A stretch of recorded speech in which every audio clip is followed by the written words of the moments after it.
This conference will now be recorded.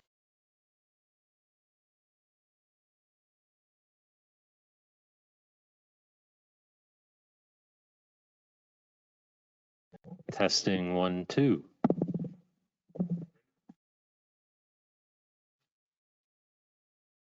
Okay. Welcome to South Whitehall Township Planning Commission meeting for February 17th, 2022. We'll start with the Pledge of Allegiance. Pledge allegiance to the flag of the United States of America, to the republic which stands one nation under God, indivisible, with liberty and justice.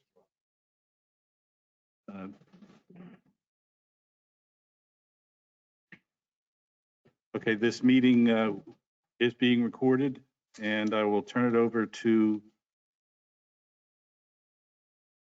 Greg to do the roll call and the meeting rules. All right, here we go. Brian Height. Present. Diane Kelly. Here. Mark Luth. Here. Bill McNair. Here. Alan Tope. Here. David Wilson. Here. 6 members present, sufficient for a quorum. Do the rules.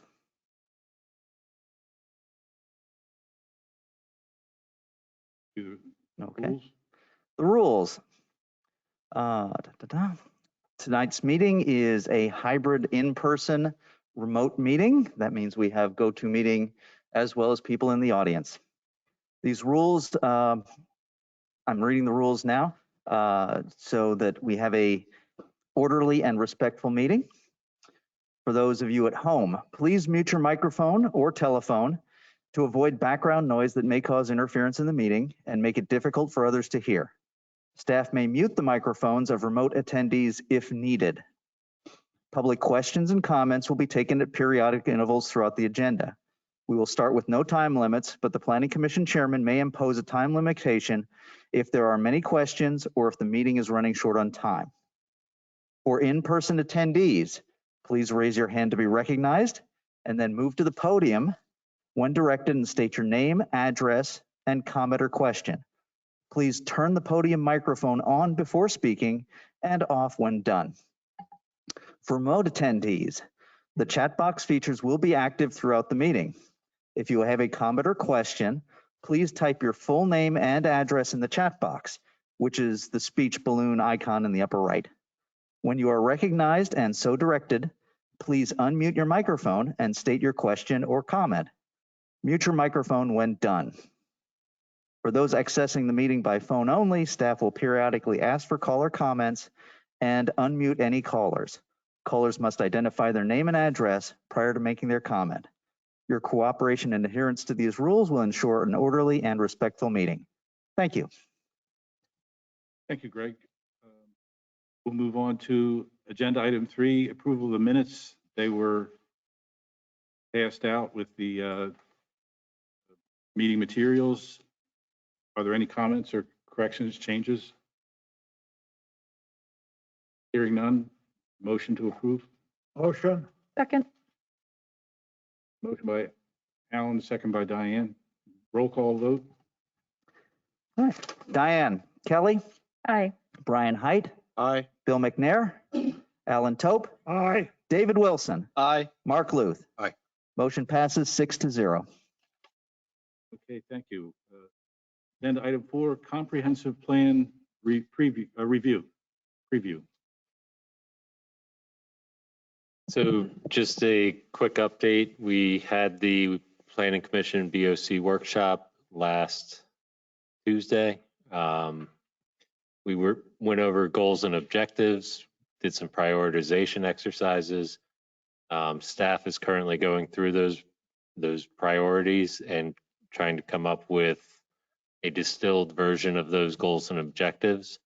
So that will be reviewed at the next meeting.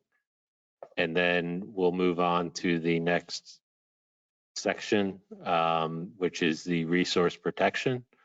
So we'll go through goals and objectives of the resource protection section, which includes historic resources, agricultural resources, and natural resources. And then if we get through all that, then the next one is community utilities, and we'll just start going through the list.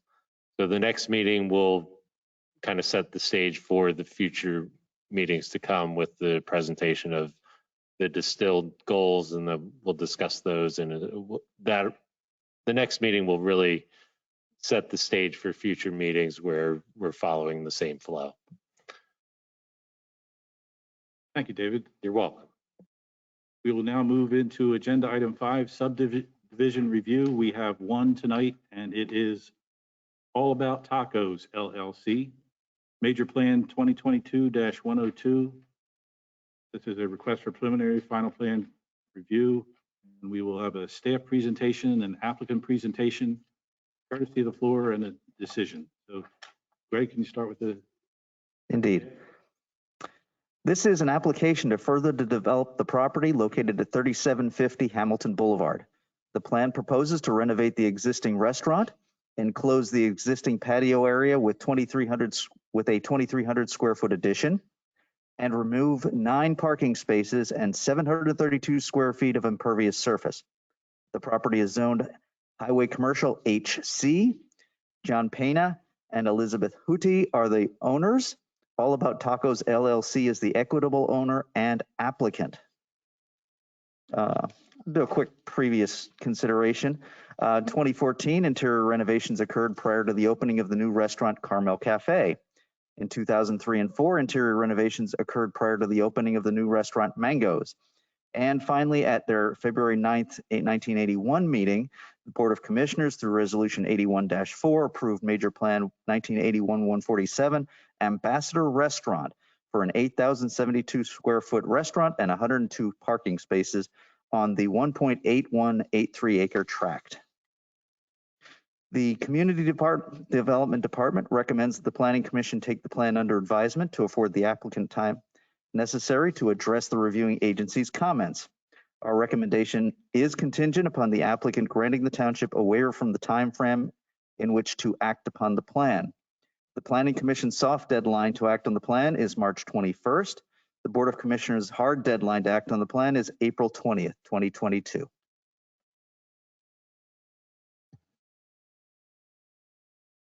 Next, we'll have the applicant.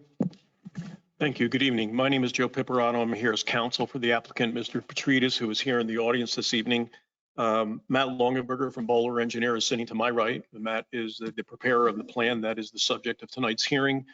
Attorney Malcolmus is here with his client, the landowner for the subject property, so they are here in the audience as well. What I'd like to do is just have Matt, if you would, have a little bit of an overview as to what the current conditions are at the property, then indicate what the proposed changes are to the property, and then I'd like to have a little discussion, if I may, with the Planning Commission regarding some of the items on the review letters. I have not appeared before you anytime in the recent past, so if for some reason we're out of decorum or there's some process that you want us to go through, please make sure that you let me know. Okay. Okay. Matt, would you start by giving an overview of the current conditions of the property? Sure. So to kind of reiterate what Greg had mentioned, it's a 1.8 acre tract. There's an existing restaurant, 8,279 square feet. And there's an existing outdoor patio area of about 1,627 square feet. And there's existing parking lot, 105 spaces. And Hamilton Boulevard, obviously to the north, HC zoning to the east and the west, commercial properties. And then to the south is R3 residential zoning. The proposal is to renovate the existing restaurant and to put the 2,300 square foot addition patio structure on the east side. And also with that, there's going to be some site improvements in the form of some restriping, some landscape islands that we're introducing into the parking field. There's some other landscape areas that we're introducing around some of the vehicular circulation areas. And for the most part, the parking lot's staying pretty much intact in its outer boundaries. And there's a little bit of grading that's going to go on for some of the front area that we're adding some concrete walkway area. And then we're also removing some spaces, adding some curb. So there's a little bit of grading that has to be done to kind of get some full depth pavement in certain areas, limited and restricted. I think the total limit of disturbance that we're talking about is about 0.33 of an acre, about 14,000 square feet. And as Greg had mentioned, there's actually a reduction of impervious surfaces of about 730 square feet because of the pervious areas that we're adding with landscape islands.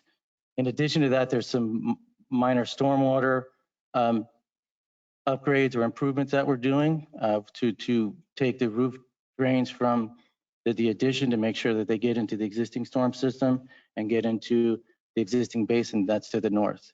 And beyond that, that's pretty much the overview of what the proposal is. Obviously the reason why we're here this evening is because Mr. Petridis would like to make an improvement to the property. Unfortunately, that minor improvement kicks us into what's entitled to be a major plan and a land development process that we now have to go through and obviously either meet the requirements of the ordinance or seek relief from the Planning Commission as well as the Zoning Hearing Board.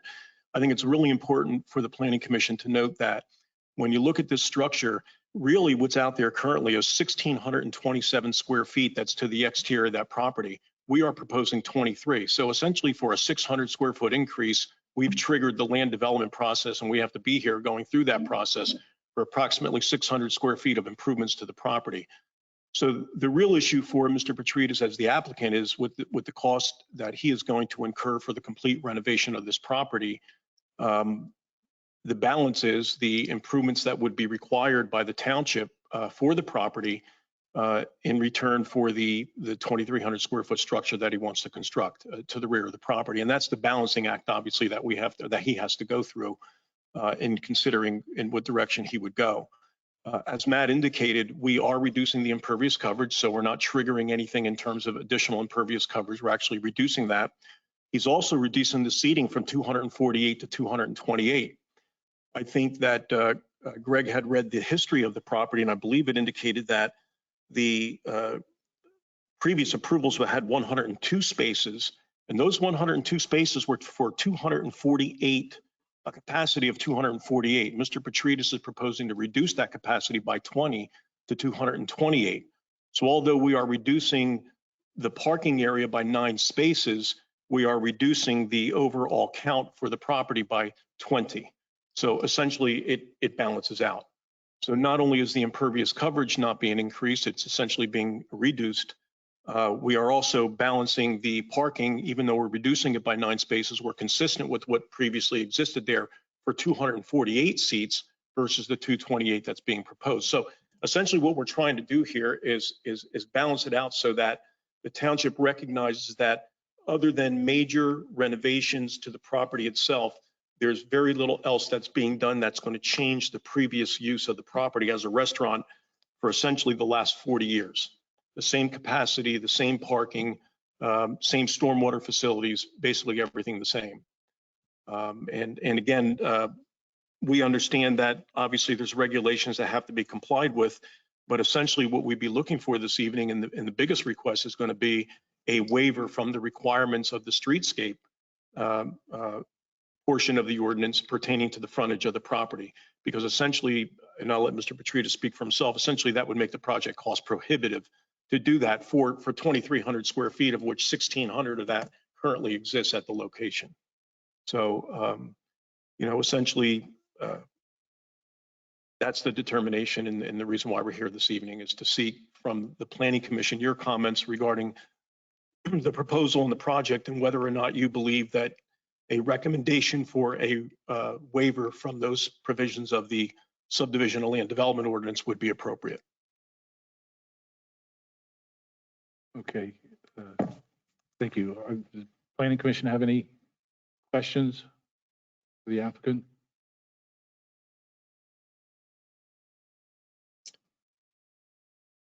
I'm glad someone's taking a look at the property. I've said it before, I don't like vacant buildings.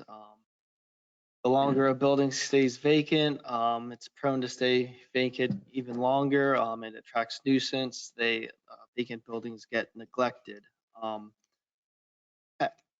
With that being said, we do have our rules and regulations and parking. is a zoning issue, so you would We have to go to understand. zoning. Yes, sir. Parking, that's not our Mhm. purview here.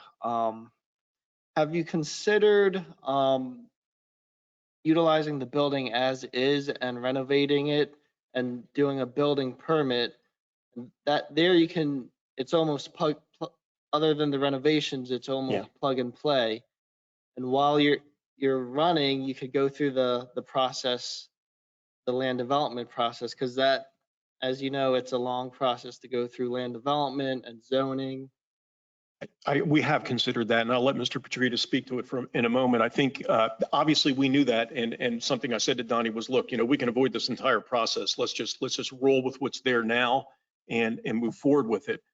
And I'll let him speak for himself, but if anybody's familiar with the improvements at the Shelby, that's the kind of facility that Mr. Petritas runs and would like to run. And so significant, I mean, he shared this with me today. It's between $2 and $3 million of improvements that he's proposing to this particular property, something that I think the township would be very proud of to see happen. And so I think his feeling is, and I'll let you speak for yourself, that the renovations and this change in this structure is very, very important to his operation. But Donnie, go ahead. When we design a restaurant, it's the whole feel, the whole concept. The outside structure, especially with the changes in our world today, is a big component. So I wouldn't want to proceed with just doing the interior of the restaurant and not knowing that I'll get accepted or I would be allowed to build this cover over this patio that glass will open and kind of have an open air section to the restaurant. What we're trying to create there is the whole restaurant to kind of feel where, outdoor meets indoor, kind of feel very lush greenscape where people feel real comfortable and feel great in the space. That's the concept that we're going for. It's worked very well at the Shelby with what we've done with the tent. And we're actually in the process right now getting approval to kind of build this patio kind of structure that we're building, that we'd like to build here on that outside area, which is moving forward for us there. So that's why I guess I never really looked at just starting on the inside without knowing that, we're definitely going to be able to move to that outside area.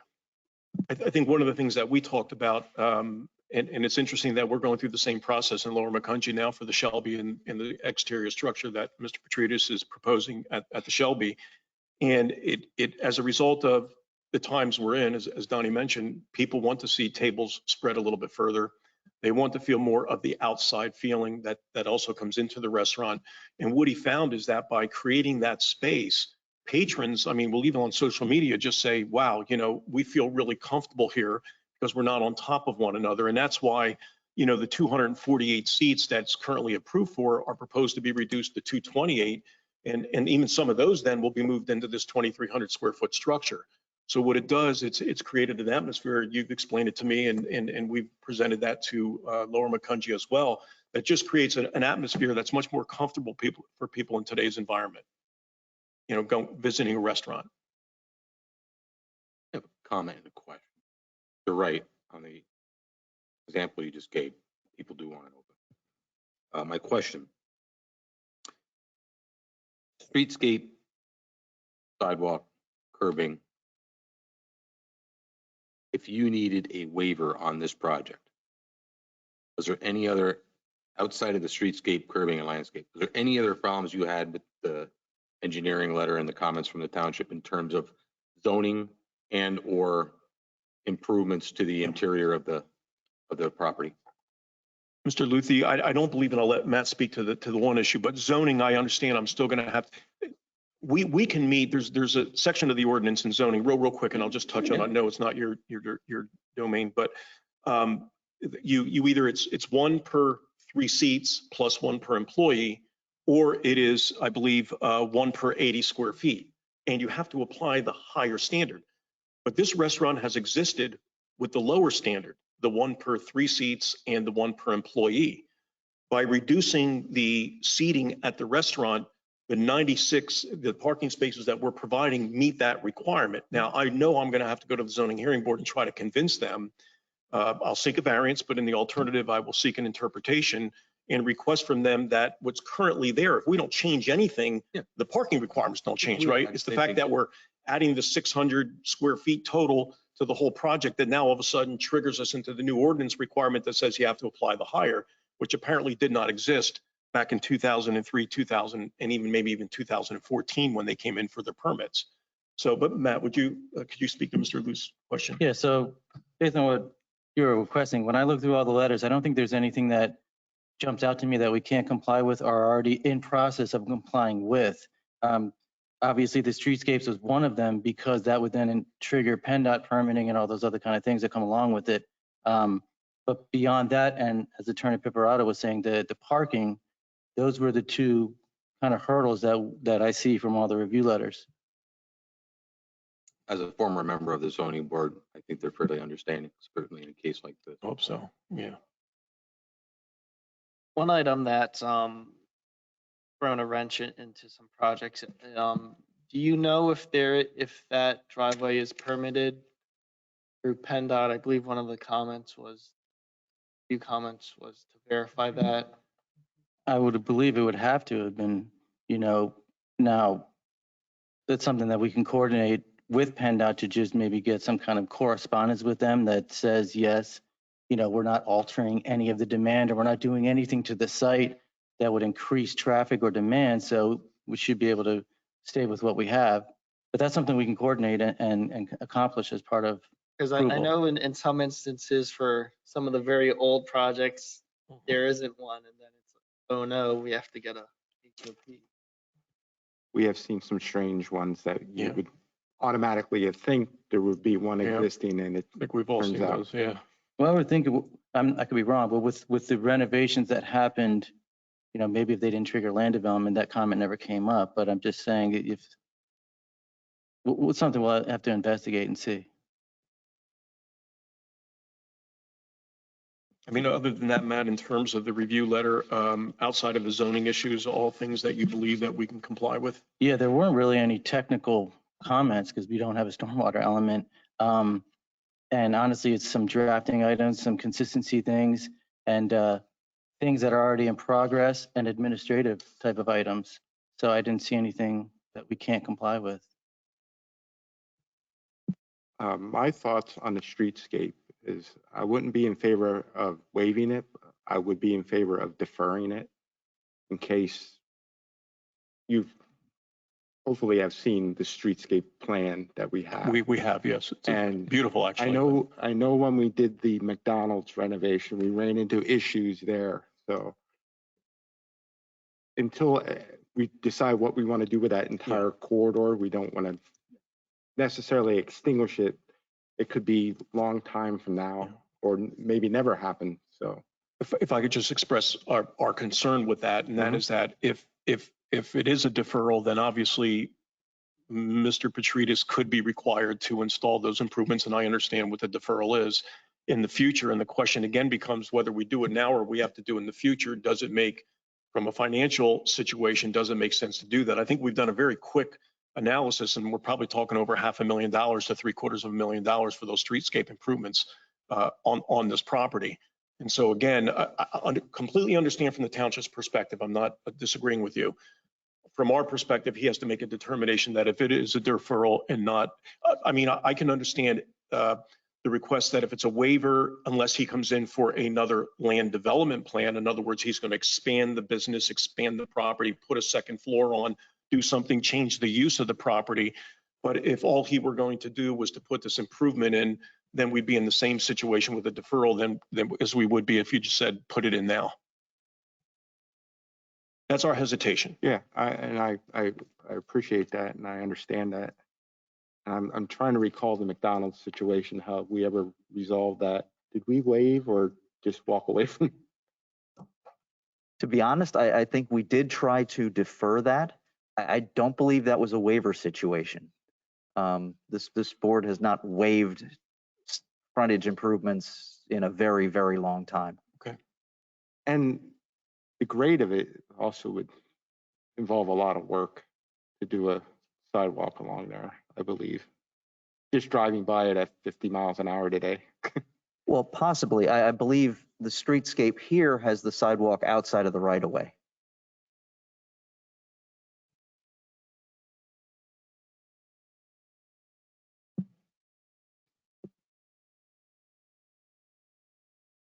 Yeah, also in the streetscape, there was I guess one of a need of a rain garden was identified along with the street lights and the trees and the curbing. And to your point, the grading out there, in addition to there's an existing guardrail that's on the one section would have to be And that, approved by PennDOT first of all, and Right. then we then go through the motion of actually the cost of the improvements in doing it. that was a conceptual plan, obviously, you know, not a lot of engineering went into it, obviously.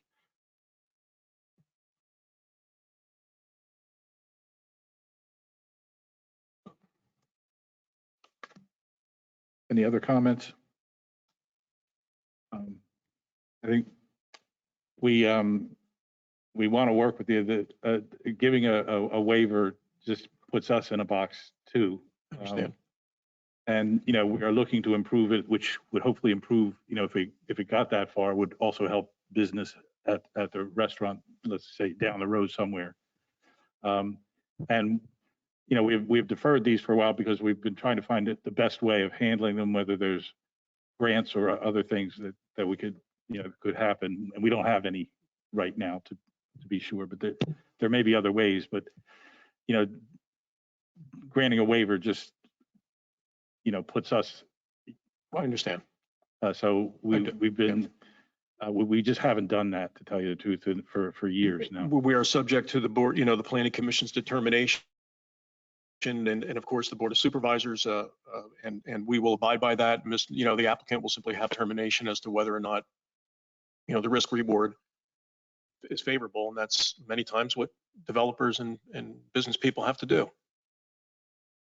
Okay.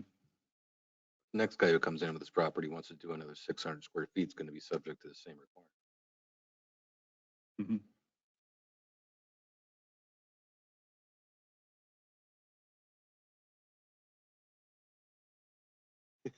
My point, I mean, That would be great. my point is if the restaurant's going to walk away because we made them defer it and we made them escrow the funds for it, you've just lost a restaurant. If we Most waive it- likely. If we waive it and tie it to the expansion of this particular expansion of the 600 additional square feet, closure of a space, the minor alterations, gain the restaurant. And if he decides again, like Attorney Piparato says, in the future wants to add a second story disco and we need new parking and a parking deck, we're talking streetscape and we're talking, but it's a successful project that could justify it. Would that scenario be acceptable? Or Right. any improvements. I mean, You would have to start over, basically.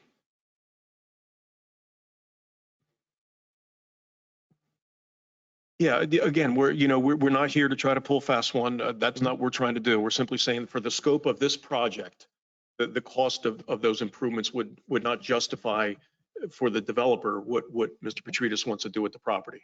So certainly I would think that we would agree to any condition that would indicate that if we came back in with another land development plan for any expansion on the property, that we understand that we're not subject to getting any deferrals or any waivers in that regard.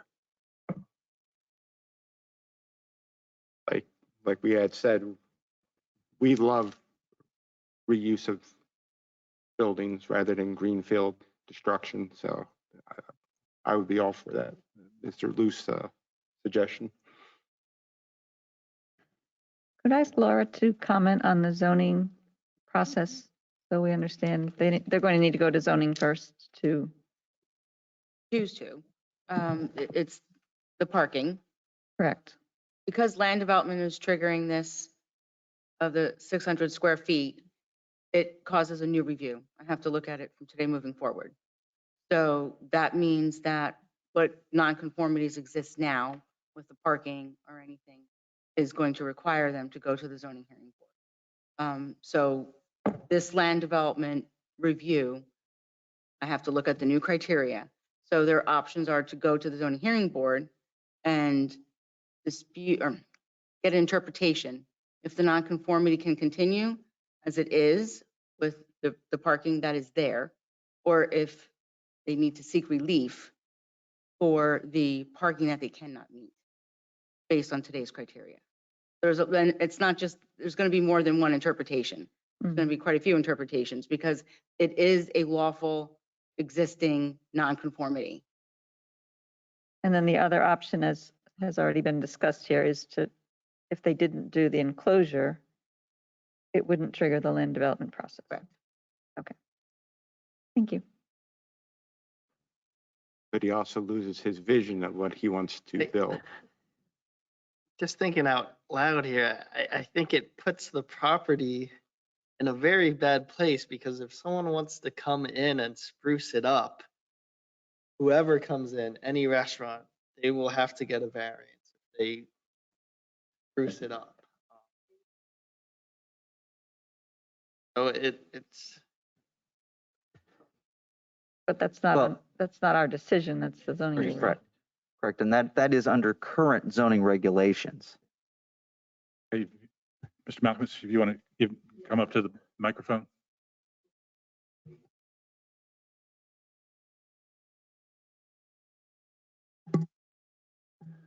Okay, my name is William Malcolmus. I'm an attorney in Allentown, Pennsylvania. I represent Lucille Pena, who is in fact the owner of the property. It says it's her daughter and her son, but they're actually trustees, but she is actually the owner of the property. Her husband, Carlos Pena, operated that restaurant from 1981 until about 2003. It was a very successful restaurant. Some of the older people here will remember the Ambassador Restaurant. Then it was vacant until Mango's opened in 2004 to 2008, and they could not make it. And then it was vacant again.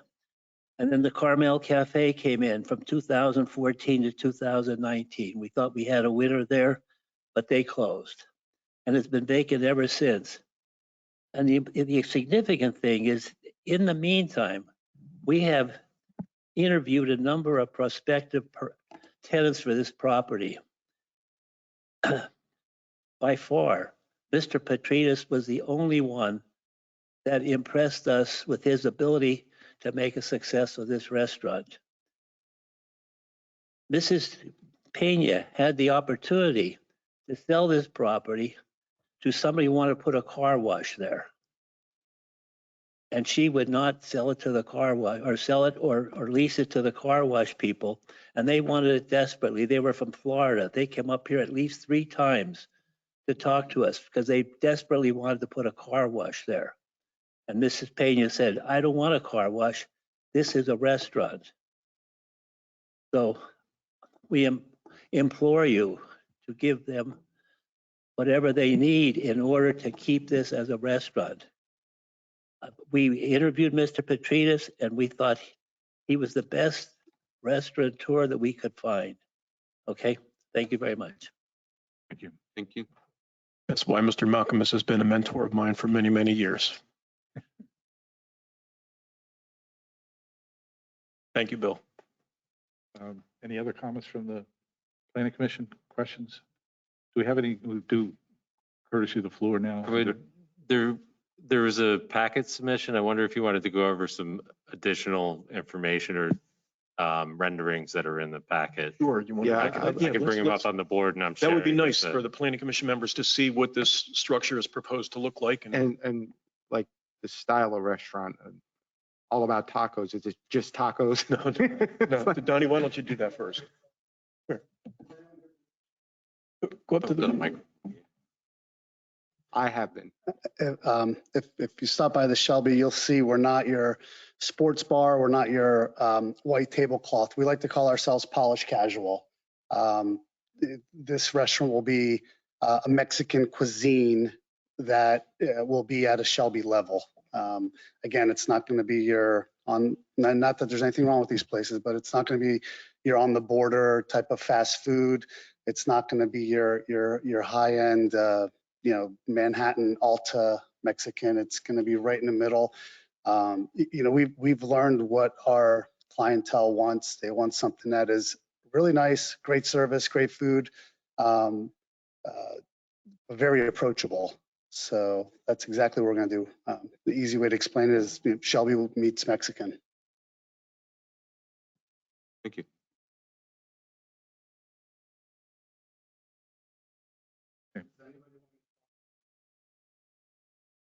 Definitely. Yeah. This is the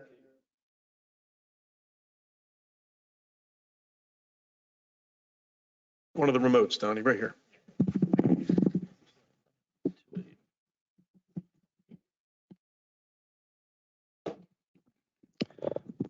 So this half of the restaurant here, which is the, what is that, east, will be the restaurant, sit-down service restaurant, full service with a bar. This is the structure for the coverage over the patio right now. This area right here will be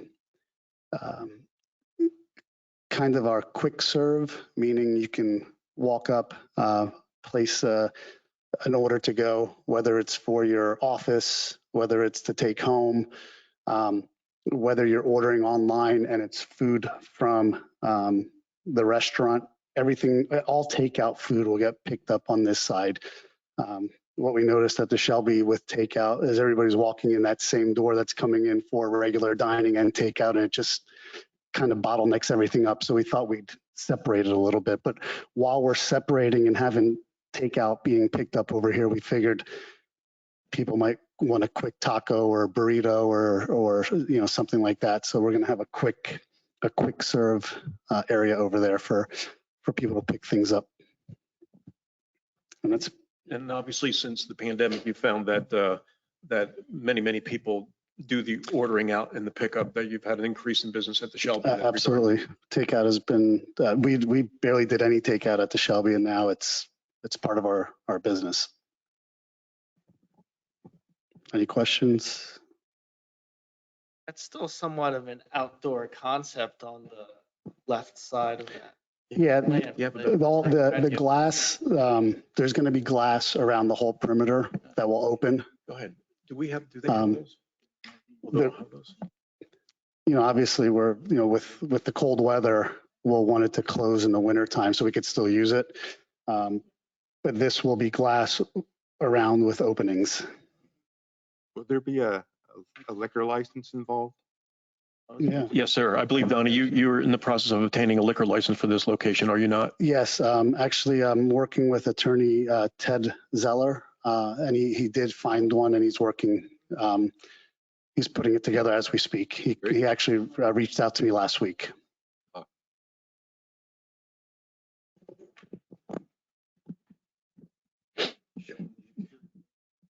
That's what he's.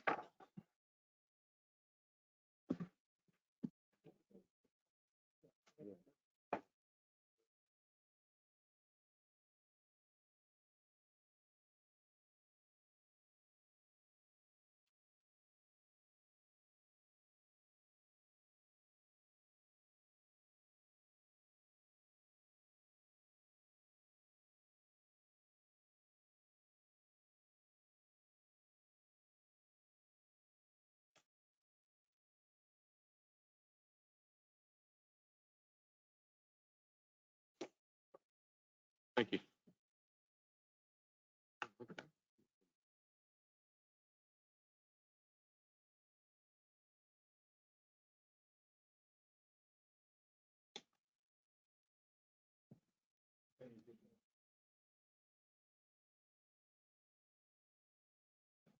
I just had a question on the to-go section of the building. Will there be specific parking designated for the takeout section, and how does that affect the parking counts that we've been discussing tonight?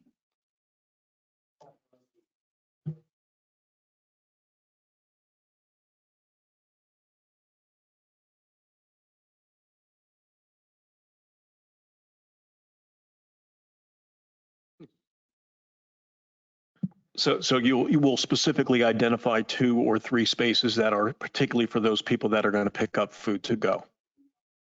Okay.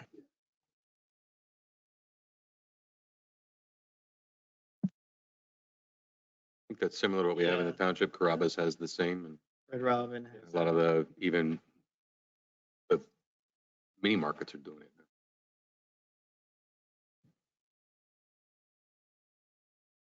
Okay.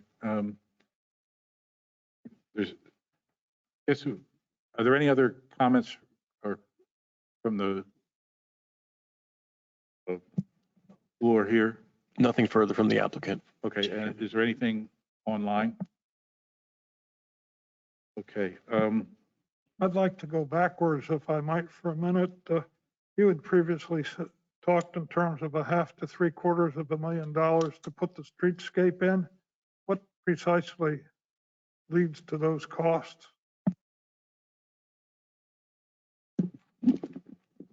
I think with what's identified there, it's the sidewalk, the curbing, the PennDOT permitting, the rain garden, the streetlights, and the streetscape.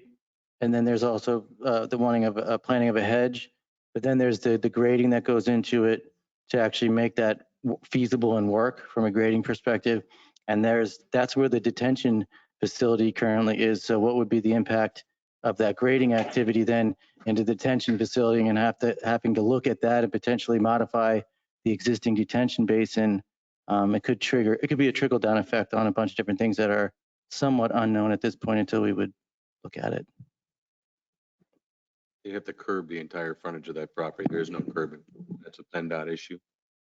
Anything within the PennDOT right away has to be permitted through PennDOT. There's a grade issue off of 222, so even if you jumped it back onto the property, it's still a significant cost. Can we pull it up on Google Earth? Because it's a very steep hill up. Tony and I were having a conversation that I don't use Google Earth, so Tony does it. Let me see if I can get him an HDMI cable and maybe.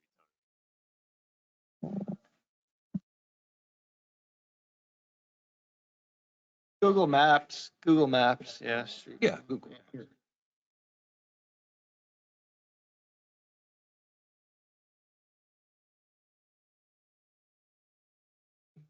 Yeah, there's like a drainage swale, a guide rail. Okay.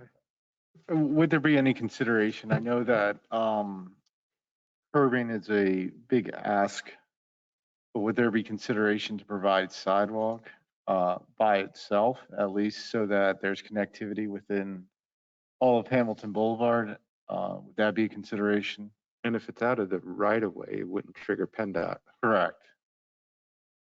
I mean, I'm trying to, I don't want to speak for you guys, but I think that the big concern and the big intent of the streetscape was to have sidewalk throughout all the corridor, and especially with what I think is a walk-up opportunity, especially with Dorney Park there, you might have a lot of business there, so the potential for sidewalk may be there. I don't know if that's a consideration of yours for sidewalk.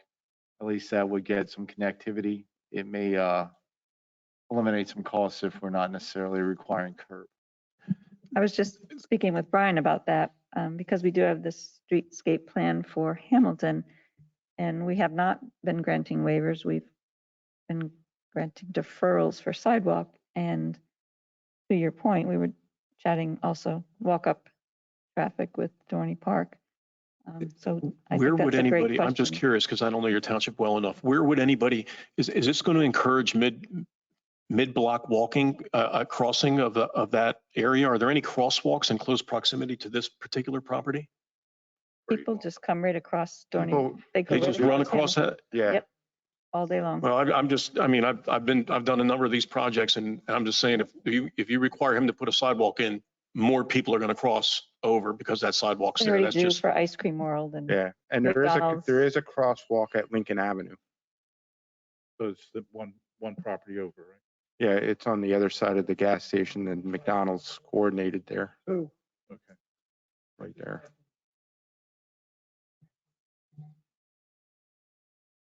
Well, I'd stay with I'm open to the original. With more expansion on this existing restaurant, they'd be subject to the same conditions they'd be subject to today.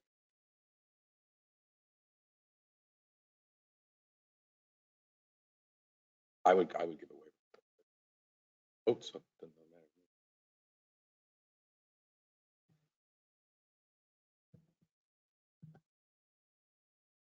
matter. One way or the other, even with the sidewalk, they're crossing an entrance, in and out entrance to a restaurant there, crossing an in and out entrance to McDonald's, to the bank, everywhere else. It doesn't exactly make it. To encourage walking on Hamilton Street regardless, but we're going to encourage it on the Dorney Park side where there's very few entrances and it's all parking.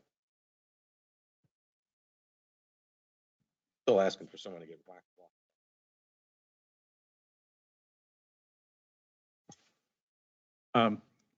Yes, Jennifer, any suggestions on wording?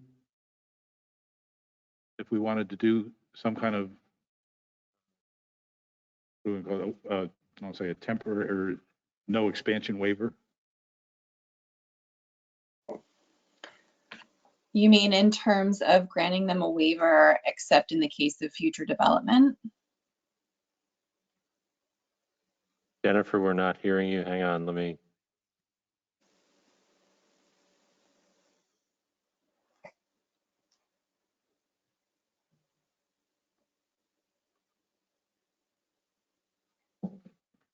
Jennifer, try again. Can you hear me now?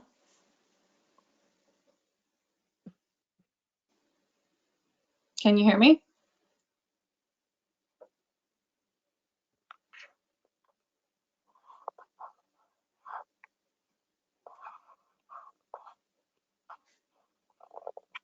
One more time, Jennifer. Can you hear me now? Yes. Yes, now we can hear you. Okay. Mark cut out when he was talking, but are you talking about a waiver except in the case of future development? Something along those lines? Yes, a waiver that would, for the process that the developers here for tonight, the expansion of 600 square feet, plus or minus, the interior improvements to the lot, we would in turn waive the streetscape, curbing, sidewalk requirements up and until the same developer would come in with any other expansion of the use of this property. He would then be subject to the initial comments of requirements of streetscape, sidewalk, curbing, whatever he might be subject to at that time. Well, Bill, to that point, I mean, I guess we can certainly craft a condition along those lines if that's what the planning commission members would like to do. I mean, he'd be required it one way or the other, whether we put it in writing or not. He's subject to If they went 600 through square land feet. development again, they'd have to. It's gonna happen regardless, but if you want to tie it to this particular instance, the reason why you'd give it the waiver is because of the minimal amount of expansion based on his property. We don't see the necessity to require it at this point, but if he would come in with another 1,000 square foot addition, or 2,000 square feet, or some sort of reduction in parking, any sort of land development, he would be subject to those requirements.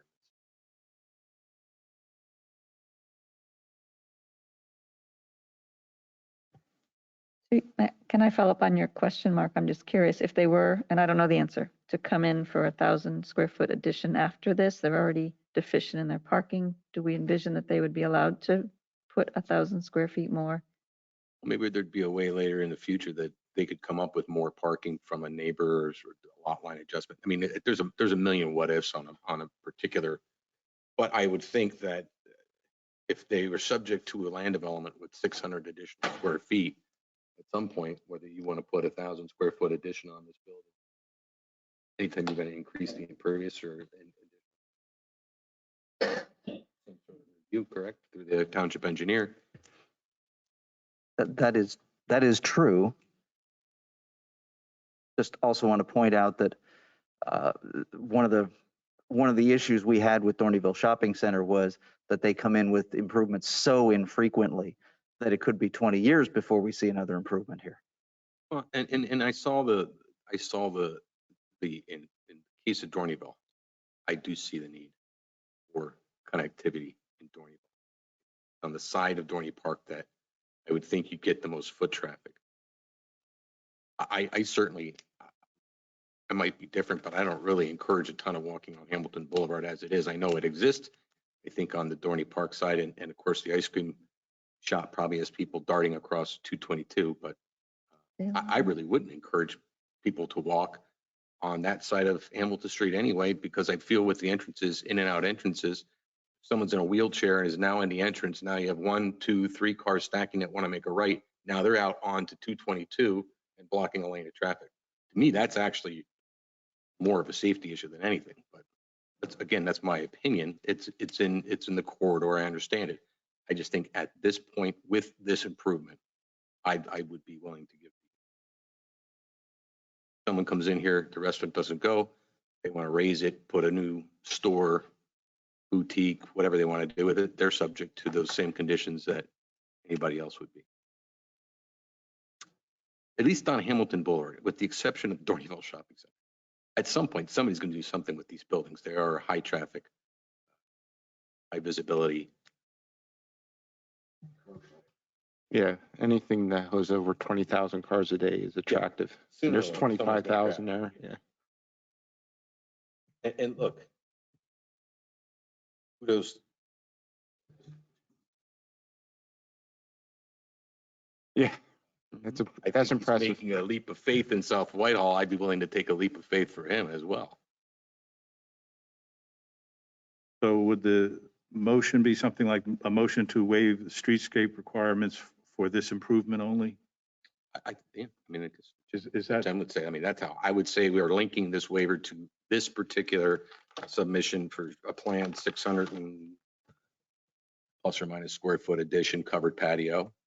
And if the developer would come in at any given time in the future for any addition that would require land development, he would be subject to the streetscape requirements. Of course, if it's the same board, I think they'd be referrals or waivers.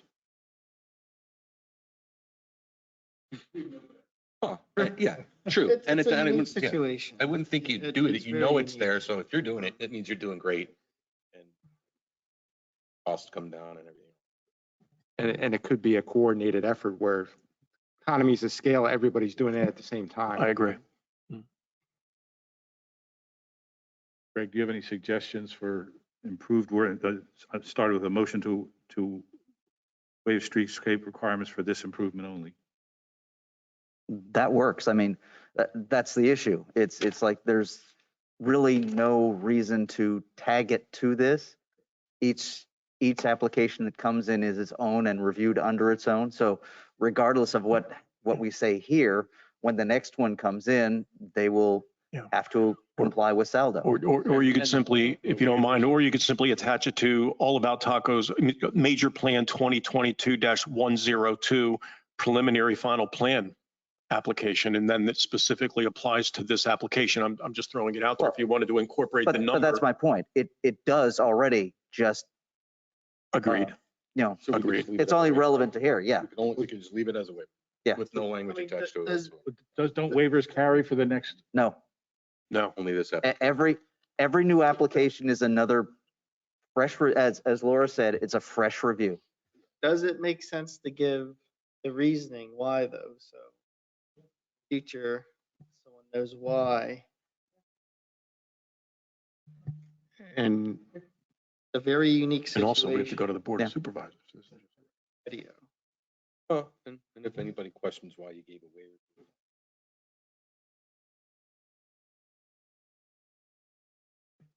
Such a small addition. It didn't seem, again, if you go back to Dorneyville, he was trying to get a fast food restaurant in on something and, wasn't even willing to do 1/3 of the amount of curbing we asked him to meet for a sidewalk that we asked him to. And he has a lot more foot traffic in that area than there, I would think, here with the college and the neighboring shopping center. To play devil's advocate for just a little bit, do we want to wait for them to get zoning? Because if we waive this, Won't be waiving the requirement. I mean, I know the zoning board's reasonable people and will probably get it, which is. Well, my guess is that if they're not granted, likely you won't be coming back. That is correct. Okay. Okay. We're just trying to think through all the issues that might, become Laura's problem. Or their problem as well, They're never problems, they're challenges. Now, I can say that this board, only one time in my memory, has ever conditioned a plan on getting zoning relief. They have always wanted to see the plan come back with zoning relief. That is giving it. any conditional approvals tonight, right? We're just talking about waivers. Yes, that's Right. it. We're not asking for any approvals this evening. That's correct. Okay, I just wanted to make Yeah, make because sure I that's think that what we're all your going for professionals here. recommended that we Continue on not. with your land development. We talked about all the interior Yeah. sort of requirements of this development. You're okay, you can make the changes.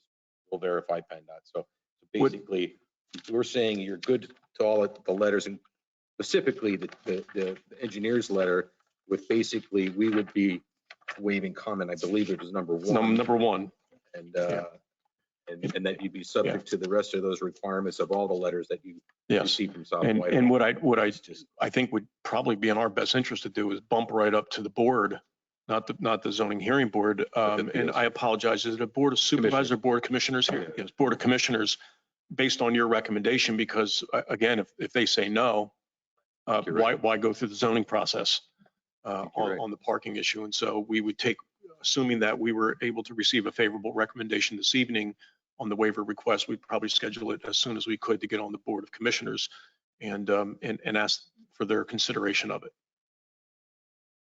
Laura May, would you comment on, we spoke in the pre-meeting about the ADA walkway that extends into the travel lane. How does that play into the parking numbers? Is that an issue that we still need to have the developer speak to? The parking spaces in front, the ADA better? Mm-hmm. The drive aisle is to be 24 feet wide, and currently on the plan it's showing 19.6 because they extend that out. So I asked public safety to comment on it, and I'm not sure building code wise if there are requirements for that, but it could possibly lead to a zoning variance because it does mention it in the zoning ordinance that it has to be 24 feet. And it is interfering with, I guess maybe because we don't really know how they're going to use that. I mean, you have somebody in there it's showing 19.6 and it's taking away from the access for its two-way traffic. Yeah, let me speak to that because we have that in multiple different projects in different locations. And my understanding of that is that aisle doesn't actually, it's not reducing the two-way traffic aisle. It's the ADA accessible route aisle. And they happen concurrently. They're overlapping, but it's not like you don't have to add an additional 24 feet to that 5 feet, because the idea is, and I think anybody would agree that if an accessible person is utilizing that, two cars aren't going to be trying to cross, or even one car, while that individual is navigating the ADA route. So it's not like they're mutually exclusive. You know what I'm saying? They're happening together. You know what I mean? So that's how we've done it in past on other projects. It's not in addition to. So it could be the way that the zoning is written here that it is in addition to. Well, my question is there an issue with putting the curb cut there to allow the ADA to go directly from the sidewalk rather than behind the vehicles? That's how it is now. So basically what we're doing is we're maintaining the existing condition. We're not modifying it to that by adding an aisle that doesn't already there. Let me pull that up.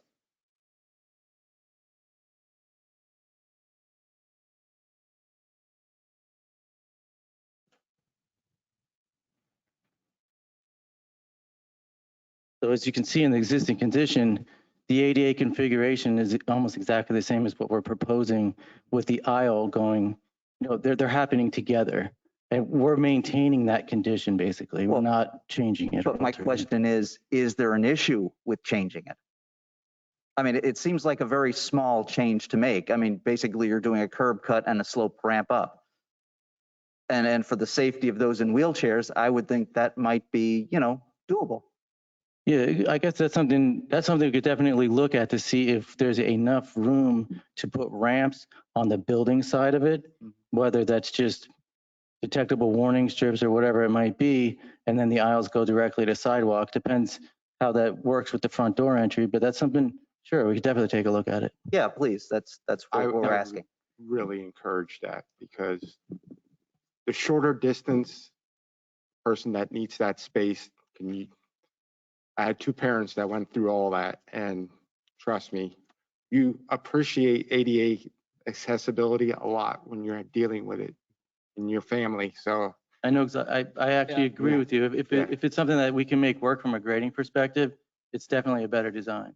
absolutely. Like you do have, is that some lawn against the building between the sidewalk building? So you could depress that sidewalk area and just ramp it up side.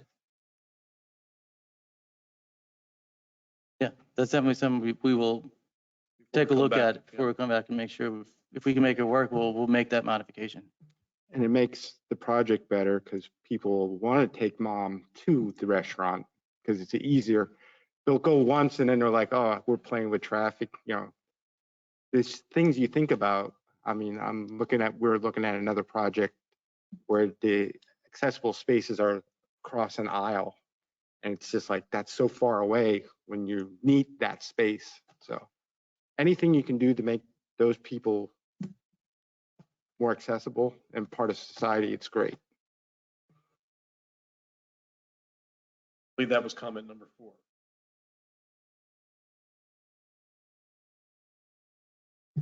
Three and 4. 3 was the walkway.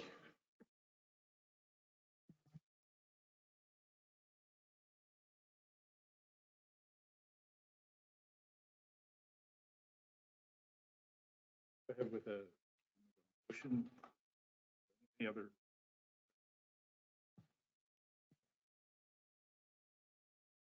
Motion, I'll start with motion to waive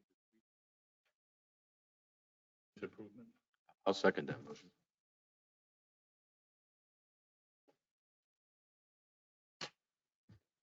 Roll call vote. Diane Kelly, No, I would prefer to see a deferral. Brian Height, Aye. Bill McNair, Alan Tope, No, David Wilson, Aye. Mark Luth. Aye. Motion fails 3-3. Thank you for your time.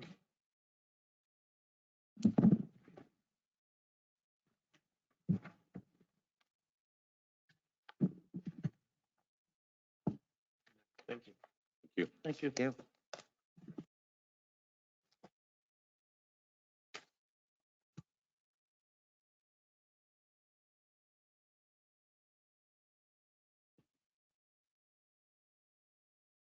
They were just looking for a waiver.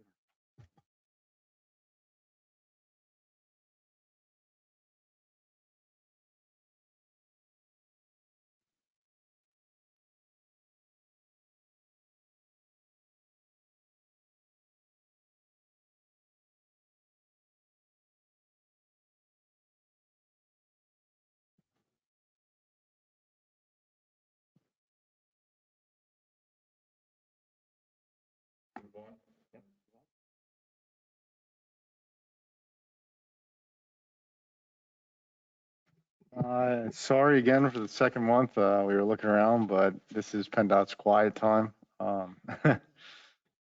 There's a lot going on behind the scenes. Sure. Nothing public, but there's a lot of money available. I guess PennDOT's reviewing applications, but The new infrastructure bill has a lot of opportunities, but they're still figuring out how they work at the federal level. That goes down to the state level. Then we'll be hearing drips and drabs as it comes out. So stay tuned. Hopefully next month. Okay. Or the month after. 7, Planning Commission annual. Well, that's at the end of the Planning Commission packet. As I've said, I made one small change to what you've seen in your packet, and that was the August 19th meeting, where I added under disposition action that the Planning Commission accepts the recommendations of the working groups. But otherwise, it's as is. Unless you have any other changes, you can basically vote to forward it on to the Board of Commissioners, either with the change that I made or with any additional changes you wish to make now. Do I hear a motion to? So moved. Second. Will you present it to the Board of Commissioners? I thought that was your annual moment to Need be. shine. Okay. Greg, I like the roll- layout. I like the way that you had everything laid out with the dates and waivers. It's a Good. very good reference material. Thank you. That's what we're trying to do. Well, I can do a roll call vote if you like. Diane Kelly, Aye. Brian Hyde, Aye. Bill McNair, Aye. Alan Tope, Aye. David Wilson, Aye. Mark Luth. Aye. Motion passes 6-0. Okay. Comprehensive plan update. Nothing much to add other than the meeting will be March 8th, will be the next workshop meeting. And again, we'll be going over goals and objectives for resource protection. Okay. I do have a question, and it's regarding PennDOT and Lehigh Valley Planning Commission. When do we want to involve them? And I would like to get them involved in the 309 discussion as soon as possible. I think that's coming up for more than just the comp plan. The 309, oh, Route 309. Route 309. Gotcha. We have an internal meeting with them to go over the betterment project to get some updates because I don't have details on it, but I believe it got moved up. So we're trying to get more information for which that. project? What's that? I didn't hear you. You had 309 Betterment. The 309 betterment Baldwin project Avenue to North Whitehall. Okay. has moved up in priority based on some of the funding available. So we have a meeting set up with them at the staff level to get more information. Once we have that information, we will share it with the boards and commissions.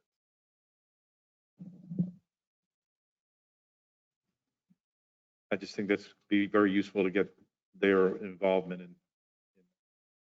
So like PennDOT doesn't typically get involved with comprehensive plans in that it's a township that crafts it and the township makes the recommendations. We can certainly invite PennDOT, but I doubt we're going to get any response to get involved in the comprehensive planning process. Where we will have luck is when we, as part of our process, we may identify specific corridors for additional evaluation or to look at, for example, the Hamilton corridor as, you know, increasing pedestrian safety and things like that. That's where we can involve PennDOT. But so the comprehensive plan role is to identify those priority areas of things where we want to bring in PennDOT. We want to bring in LVPC on these specific areas. To bring them in on these big picture things and goals and objectives for a township is not, I don't think we get the best bang for their buck with their involvement. They did say they were very willing to help. That we had a meeting with them and they said they were very willing to help. Now that was specific to. That was the specific 309. to a project and it wasn't exactly the appropriate time for that. But yes, we can reach out to them at staff level and, you know, get their involvement when it's appropriate. Okay, so I think that would be useful to get some input into that. It will help the comprehensive plan indirectly, just to know what their thinking is. Yeah, so, and yeah, when we get to it'll be closer to the land use and when we get into the transportation, actually drafting it, we will incorporate the LRTP and the TIP, and those are all long-range transportation plan, which is part of the LVPC, LVTS plan.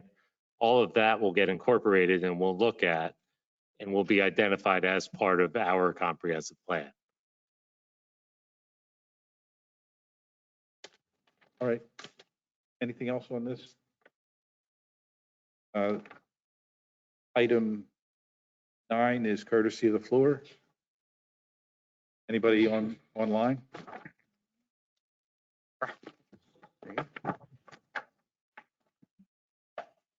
No. And I guess I don't have to repeat what I said earlier this evening. We Well- just want to, Next month's plan. You gotta send out a doodle poll. I will send out one as soon as I clean up here and move back to my office. okay, and that's for to have 2 meetings next month to Yeah, divide up the 4 cases divide up the 4. Yep. that are, That way we're not killing ourselves any one night. okay. So that next month we will have the comprehensive plan meeting and 2, And 2 Planning. planning commission meetings, yes. okay. All right, do I hear a motion to adjourn? So moved. Second. Second. Anybody opposed? We're done. Thanks.